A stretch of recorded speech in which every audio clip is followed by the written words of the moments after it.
नहीं, हम लोगों को पहले से ही आश्वस्त है कि भारतीय जनता पार्टी करावल नगर विधानसभा भाजपा का गढ़ है। हम 1720 वोट हो वादे हैं और निश्चित रूप से याद रहेंगे, हमारे दिल में है। आज मनीष सिसोदिया के यहाँ के तीनों वार्ड भारतीय जनता पार्टी ने जीते हैं। ये इस दिशा में है कि अब केजरीवाल का जो महल है झूठ का, वो अब ढहने लगा है। मेरे साथ इस समय मंडल अध्यक्ष विक्रम सिंह जी हैं, जो सभापुर मंडल के मंडल अध्यक्ष पहले सोनिया विहार के थे, फिर वो प्रशिमन के बाद जो चेंज हुआ वो पहुंच गए सभापुर वार्ड में। विक्रम सिंह जी की अध्यक्षता में ये चुनाव लड़ा गया है। ब्रिजेश, पूरे चुनाव के दौरान विक्रम सिंह जी ने मुझसे प्रॉमिस किया था कि हम जीतने के बाद आपको वोट देंगे, उससे पहले अपना स्टेटमेंट नहीं देंगे। आखिरकार वो दिन आ गया जिस दिन की मुझे इंतजार था। और जी, बहुत बहुत शुभकामनाएं विक्रम जी। बहुत बहुत धन्यवाद डॉक्टर साहब। किस तरह का जीत मानते हैं आप? ये हमारी भारतीय जनता पार्टी की सबसे बड़ी जीत है। परसीमन के बाद 2 वार्ड होने के बाद ऐसे लोगों को महसूस हो रहा था कि हमारी सीट भाजपा की नहीं है, लेकिन ये हमने तय करके बता दिया कि भारतीय जनता पार्टी दोनों वार्ड से सोनिया विहार वार्ड विधानसभा में 4 वार्ड हम जीत कर आए हैं। तो ये तय है कि भारतीय जनता पार्टी हमेशा बढ़कर आई है और आगे भी बढ़ती रहेगी। जिस तरह से लग रहा था कि सोनिया विहार और सभापुर बीजेपी का गढ़ रहा है और गढ़ को, किले को ढहते हुए महसूस से कर रहे थे कुछ लोग, क्या लगता है कि बीजेपी की कहां तक जीत? नहीं, हम लोगों को पहले से ही आश्वस्त है कि भारतीय जनता पार्टी करावल नगर विधानसभा भाजपा का गढ़ है। इससे हम आश्वस्त थे कि हम भारतीय जनता पार्टी हमारी 5 की 5 सीट जीत रही है। एक परसीमन के बाद उसमें विशेष वर्ग के लोगों की संख्या ज़्यादा होने के बाद 1 सीट हारे हैं, लेकिन हमारी 4 सीटों पे विजय हुई और भारतीय जनता पार्टी पहले 3 सीट पे जीती थी, इस बार 4 सीट पर जीत कर आई करावल नगर विधानसभा में। ये कार्यकर्ताओं की मेहनत और सभी लोगों ने, जो भारतीय जनता पार्टी का नेतृत्व है उसका जनाधार रहा है कि भारतीय जनता पार्टी 4 वार्ड में विधानसभा में जीत के आई है। आपके लिए तो बहुत ज्यादा खुशी का दिन भी है, क्योंकि आप जिस मंडल में पहले रहे सोनिया विहार वो भी जीत गए, और दूसरा जिस मंडल में आप गए सभापुर वो भी जीत गए। हमारा कार्यकर्ता बहुत ही सराहनीय कार्य किया है। कार्यकर्ता लग करके भाजपा के साथ निस्वार्थ भाव से सेवा करता है, जिससे है पता है कि भारतीय जनता पार्टी जीती है। सभी कार्यकर्ताओं के दम पर मैं सभी कार्यकर्ताओं का बहुत बहुत धन्यवाद और आभार व्यक्त करता हूं कि क्षेत्रवासियों के प्यार के बाद कार्यकर्ताओं का प्यार मिला और सभी कार्यकर्ताओं ने हमारे साथ मिलकर हमारी जीत के लिए पक्की की। लास्ट में, अंत में क्या कहना चाहेंगे उन कार्यकर्ताओं के लिए और बाढ़ की जनता के लिए? बाढ़ की जनता और कार्यकर्ताओं ने हमसे ज़्यादा मेहनत किया है और भारतीय जनता पार्टी के साथ खड़े होकर के उन्हें जिताने का जो काम किया वो कार्यकर्ता और भाजपा कार्यकर्ता और वार्ड की जनता को श्रेय जाता है, क्योंकि जनता अदालत है, जनता सर्वोपरि है। जनता ने हमें चुनकर भेजा है, इसलिए जनता सबसे आगे है। मैं जनता का बहुत बहुत धन्यवाद और आभार व्यक्त करता हूँ।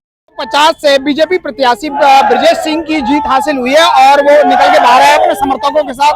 ये बहुत ज्यादा हुजूम है और लोग जय श्री राम के नारे लगा रहे हैं। मैं जानना चाहूंगा आखिरकार ब्रिजेश जी, जीत की बहुत बहुत शुभकामनाएं आपको। Thank you. और कितने वोटों से जीते हैं? हम 1720 वोट जीते हैं। 1720 वोटों से। आप सेकंड नंबर पे कौन रहा है? सेकंड नंबर पे कौन रहा? सेकंड नंबर पे आम आदमी पार्टी। आपको भी बहुत मुबारक। किस खास मुद्दों पे जीत हुई है और पब्लिक से क्या कहना चाहिए? भारतीय जनता पार्टी का शुरू से ही भ्रष्टाचार मुक्त नगर निगम और स्वच्छता और स्वास्थ्य को लेकर के प्रमुखता से शिक्षा के ऊपर हम काम करेंगे। आदरणीय नरेंद्र मोदी जी का जो विजन है नगर निगम को मजबूत जिस वजह से किया है, उस उनके नेतृत्व में नगर निगम बहुत शानदार अब आने वाले समय में काम करेगी। और निश्चित रूप से क्षेत्र के जनता का मैं धन्यवाद करते हुए मैं बताना चाहता हूं कि क्षेत्र के जनता को मैं कभी निराश नहीं होने दूंगा। विजय जी की अगर बात करें तो क्या ये इस चुनाव में जमीनी मुद्दे काम किए हैं या फिर दिल्ली के दंगे? नहीं, जमीनी मुद्दे भी रहे हैं, दंगे तो जो हुए हैं वो आम जनता के सब जानती थी, वो भी एक जरूर विषय रहा है, लेकिन हम बहुत ज्यादा उसको नहीं समय समय पे याद तो करते ही हैं। हम देखो भारतीय जनता पार्टी हमेशा शांतिपूर्वक सबका साथ सबका विकास के साथ काम करती है। हम सबको साथ लेके चलने वाले हैं। दंगों में हम विश्वास नहीं, हम दंगा को बचाते हैं, दंगा से परहेज करते हैं, दंगा को रोकते हैं, लेकिन आम आदमी पार्टी दंगा करा के ध्रुवीकरण करने का प्रयास। वार्ड नंबर 250 में जो ब्रिजेश जी ने चुनाव के दौरान जो वादे किए हैं वो वादे आपको याद रहेंगे? हाँ, बिल्कुल याद रहेंगे। वो हमारे और हमारी भारतीय जनता पार्टी के वो हैं, और बाकी जो क्षेत्रीय वादे हैं निश्चित रूप से याद रहेंगे, हमारे दिल में है वो। उन कार्यकर्ताओं के लिए क्या कहना चाहेंगे जिन कार्यकर्ताओं ने दिन रात एक कर दिया आपको जिताने? तहे दिल से उनका आभार प्रकट करता हूं, उन कार्यकर्ताओं का और उन क्षेत्रवासियों का जिन्होंने हमारे ऊपर विश्वास व्यक्त किया, तो निश्चित रूप से उनका मान सम्मान कभी करने नहीं देंगे। नेता है जो कि प्रचार प्रसार में अनुपम जी के रहे हैं और किस तरह की जीत मानते हैं आखिरकार? जी देखिए, शानदार जीत हुई है।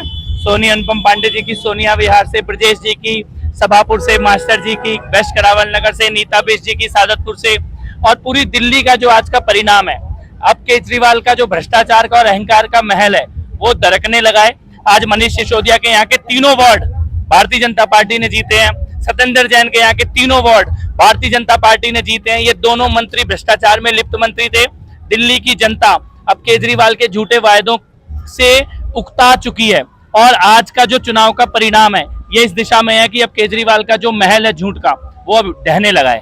अगर बात करें तो दिल्ली में सरकार तो नहीं बना रही बीजेपी, एमसीडी में अभी मेयर का चुनाव होना बाकी है और भगवान राम ने चाहा तो पहला मेयर भारतीय जनता पार्टी का ही बनेगा। बना लेंगे। और अगर और एक चीज मैं कहना चाहता हूँ, केजरीवाल का जिस तरह का भ्रष्टाचार है, अगर 6 महीने उन्होंने एमसीडी चला ली तो ये भी बहुत बड़ी बात है। 6 महीने के बाद उनका भ्रष्टाचार देखकर वो अपने आप छोड़ के आएंगे लोग वहां से। मतलब दोबारा चुनाव होंगे? चुनाव नहीं होंगे, नगर निगम में दल बदल कानून नहीं होता। जिस तरह से कपिल मिश्रा जी ने बताया कि मुझे लगता है कि अब क्या सच रहेगा कि किस तरह से सरकार बना पाएगी बीजेपी, लेकिन कपिल मिश्रा का कहना है कि दिल्ली में एमसीडी में सरकार बीजेपी बना लेगी।